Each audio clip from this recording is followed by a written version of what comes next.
This story is based on the real-life crime of Ana Ayala, a woman who faked finding a human finger in a bowl of chili in a Wendy's restaurant.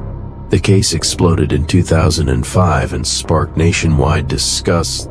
Ayala claimed that while eating, she bit into something unusual and pulled out a human finger floating among the beans and meat. Her complaint was dramatic, and for a time it seemed Wendy's was facing one of the most grotesque food contamination scandals in fast food history. But the entire story was a lie.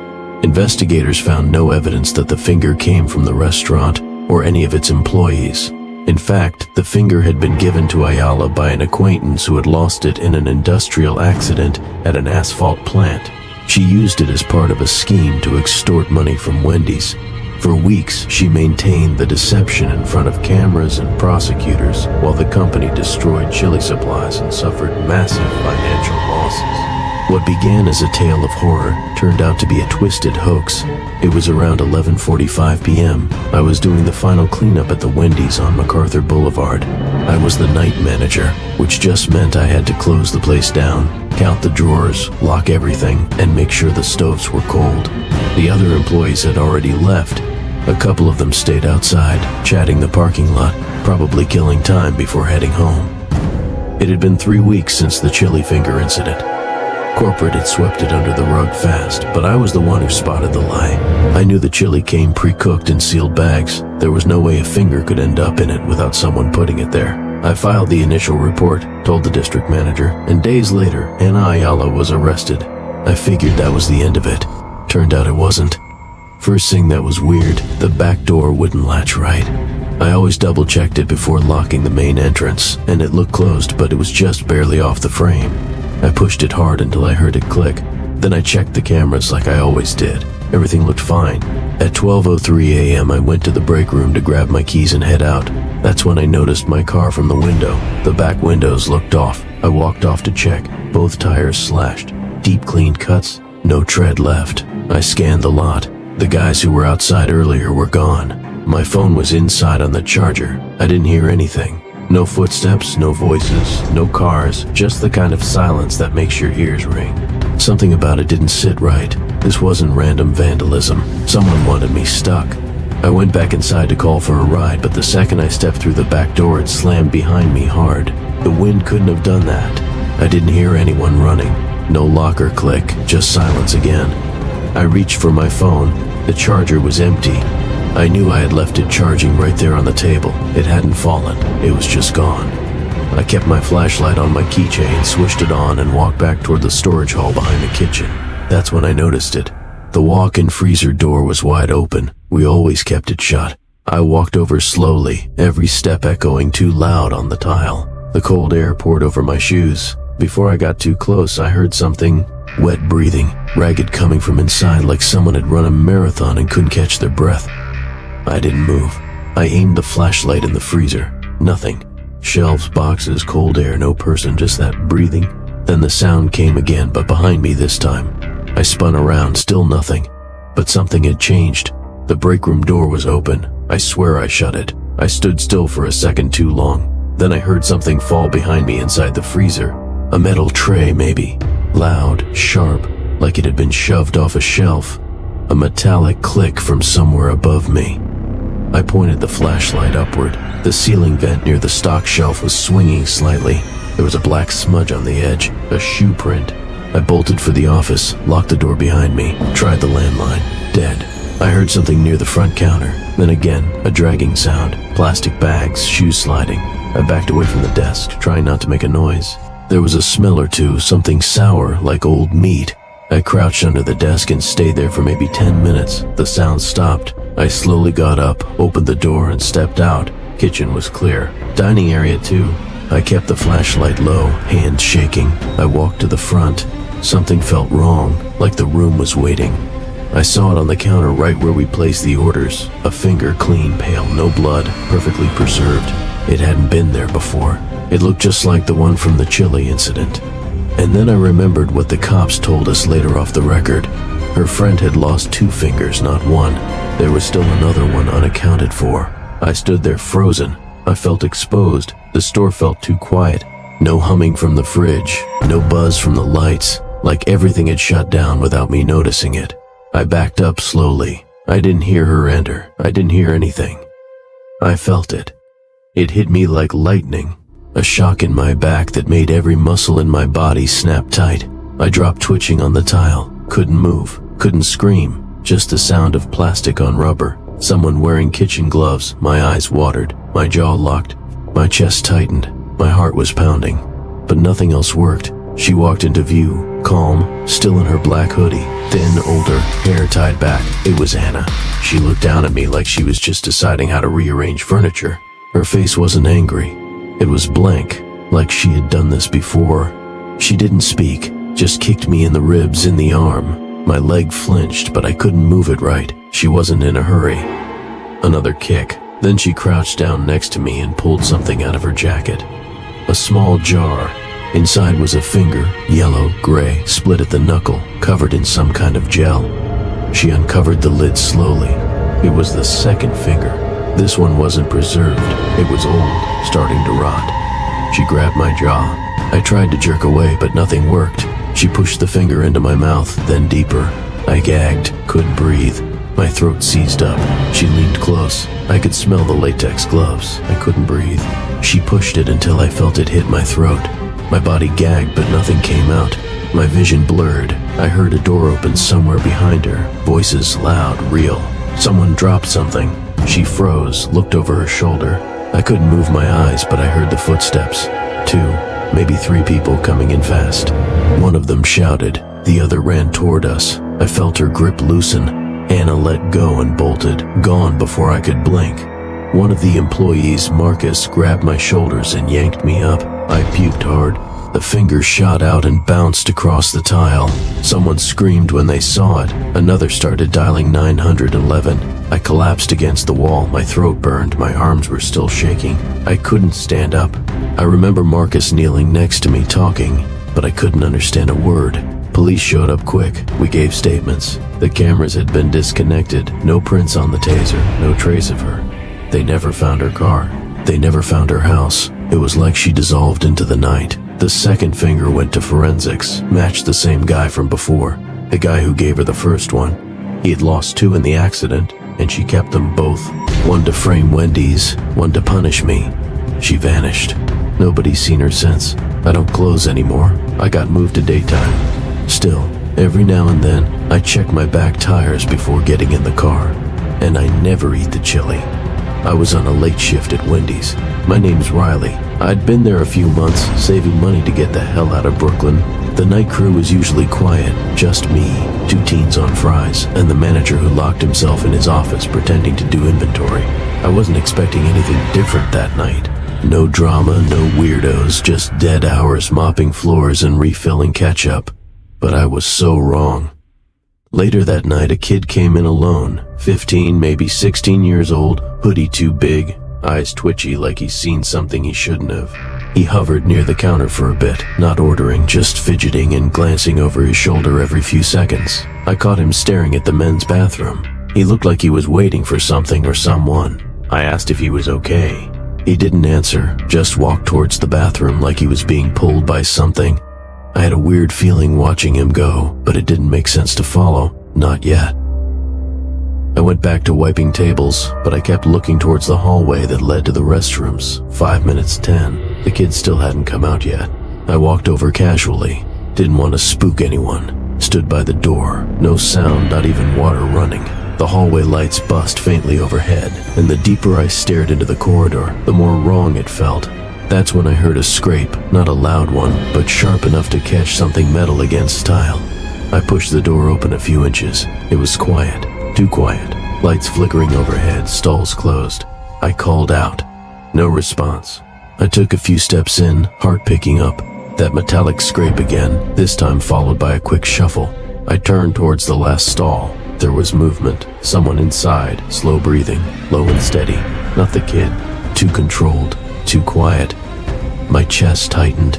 Something was waiting behind that door. My gut told me to get out, but my feet stayed locked. I leaned closer. The air felt heavy, but not in an unusual way people say it. It wasn't some creepy vibe. It was stillness, like time stopped moving forward in that room. Every second dragged. Everything in me said to walk out. I ignored it. I knocked on the stall. "Hey, are you okay in there?" The door creaked open a couple inches, just enough for me to see the kid crouch in the corner of the stall. He wasn't making eye contact. He was frozen, pale. His mouth was open like he wanted to speak, but nothing came out. I looked down, and that's when I noticed the shoe, black boot, size way too big for the kids. It was behind the door. I didn't even have time to react. The door slammed into me. I stumbled back, caught off guard, pain shooting through my shoulder. A man stepped out, tall, shoulders stiff, face blinked like he was carved from stone. The kind of look that doesn't blink, not even once. There was no emotion, just pure focused intent. His name tag said David. He wasn't on our crew. I'd never seen him before. His hands were steady, fingers wrapped tight around a thick, rusted knife. Not the kind of knife you get from the kitchen. He didn't say anything, didn't grunt, didn't growl. He just moved. I tried to back up, but he lunged. The blade sliced across my side. I didn't even feel the pain at first, just hot. I grabbed the sink and pulled myself up, slipping slightly on the wet tile. He kept coming slow, no hesitation, dragging the knife against the tile wall, like he wanted me to hear it. I shouted for help. No one came. The hallway behind me felt too far now. I reached for anything, a hand dryer, a trash bin, but he was already on me again. His hand grabbed me by the collar and slammed me against the wall. My head bounced off the tile, stars bursting in my vision. I punched him in the chest. It felt like hitting a brick wall. Still no sound from him. I threw the soap dispenser. It hit him in the shoulder. He didn't flinch. Just took half a step back and tilted his head like he was studying a bug. I backed out of the bathroom fast, ran into the kitchen, slipped on oil, landed hard. My palms stung, and I was already bleeding from the side. He followed with slow steps, dragging the knife against the wall. One of the teens, Marco, saw me bleeding and froze. I yelled at him to run. He did. The other kid, Jay, wasn't so lucky. David grabbed him by the back of the neck and slammed his face into the prep table. I heard the crack. Jay went down, groaning. I grabbed the metal tray and swung. It hit the side of David's head. For a second, he paused. Then he looked at me like I just interrupted something important. His eyes didn't narrow. His lips didn't curl. Nothing. Just silence. It was like he didn't even recognize what pain was.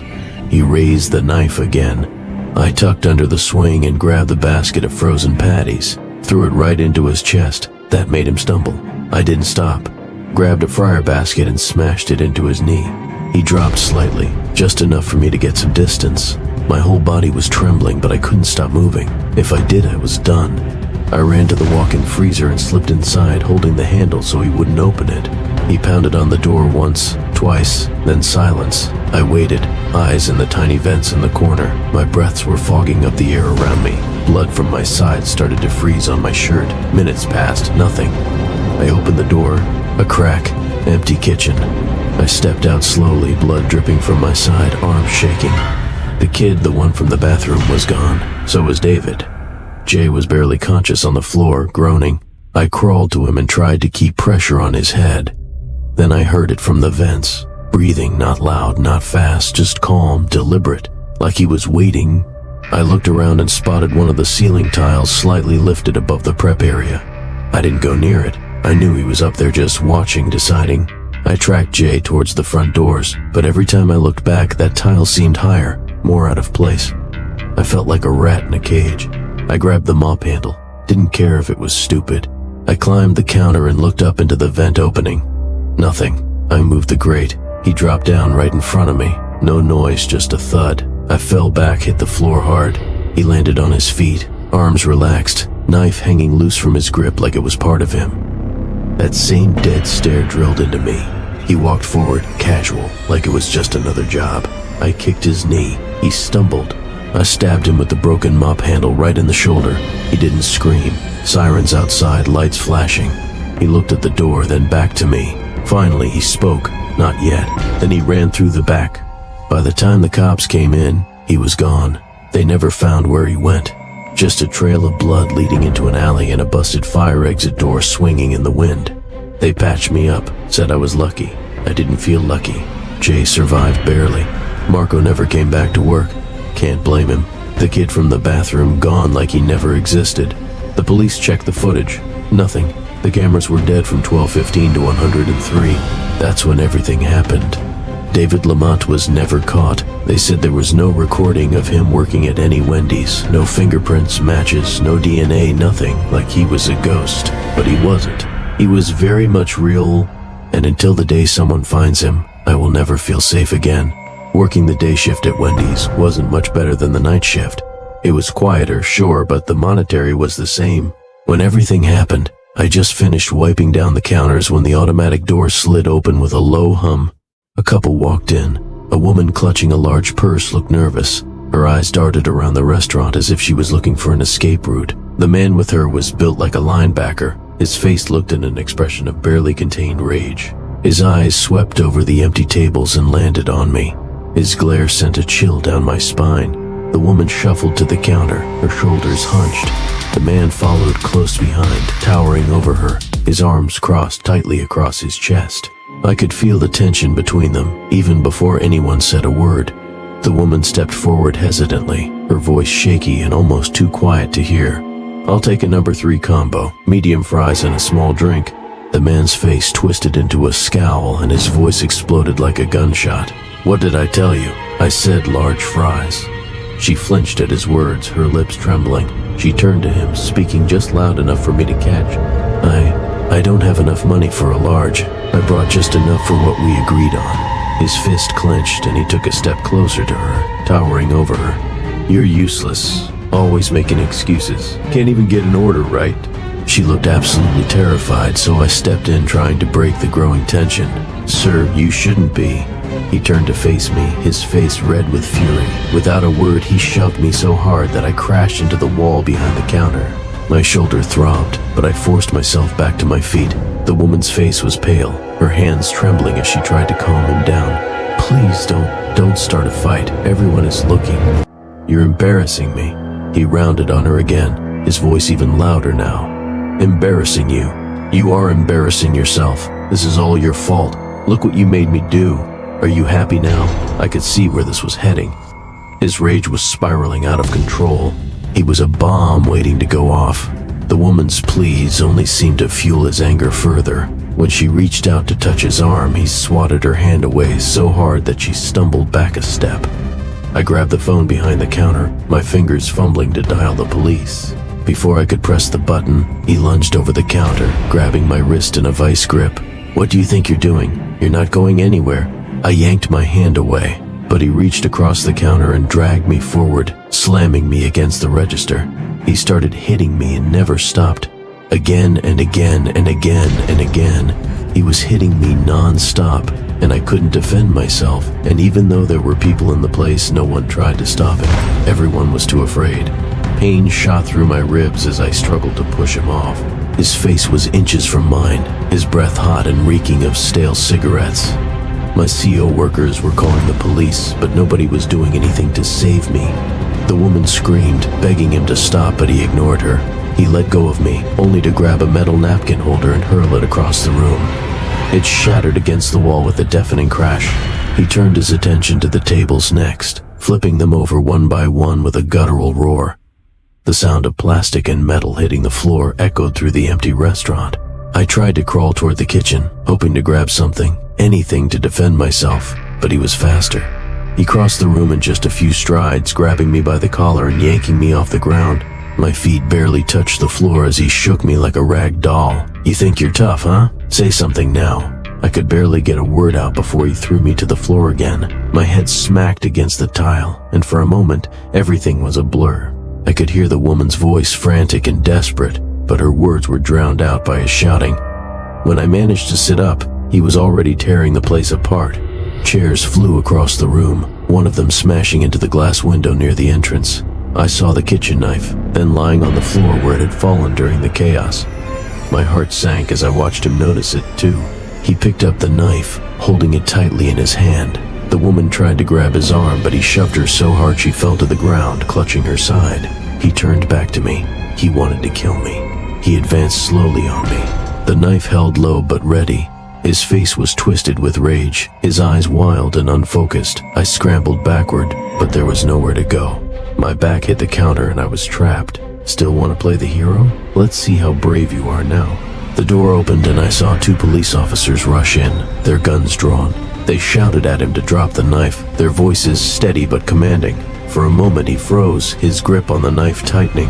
His eyes darted between me and the officers, as if he was trying to decide his next move. The woman screamed at him to stop, tears streaming down her face, but he didn't seem to hear her. He raised the knife slightly. He wanted to kill me anyway. He didn't care about the police. I braced myself thinking this was it, but before he could make another move, one of the officers tackled him from behind. The knife clattered to the floor as they wrestled him to the ground. It took both officers to pin him down. I sat on the floor, my chest heaving, watching as they cuffed him. His face was red, veins bulging in his neck as he continued to trash talk me. The woman was sobbing uncontrollably, her hands covering her face. One of the officers helped her to her feet, speaking to her in a low, calming voice. Another officer came over to me, checking if I was hurt. My ribs ached, my lip was split, and my head was pounding, but I was alive. That was all that mattered. The officers told me later that he'd been high on some synthetic drug that made people violent and nearly unstoppable. It took 3 of them to get him into the squad car. That was my last day at Wendy's. I handed in my resignation the next morning. I couldn't walk back into that place. Couldn't stand the thought of reliving those moments every time I saw the counter or the floor where it all happened. I still think about it sometimes. The knife, the rage in his eyes, the sound of chairs crashing to the ground. And every time I hear someone say fast food is an easy job, I remember that day. They have no idea how bad it could get. This story is inspired by a real case. In this story, a white male about 25 years old walked into a Wendy's with his girlfriend. After an employee noticed how he mistreated the woman, he tried to intercede only to be brutally beaten by the man who was later arrested.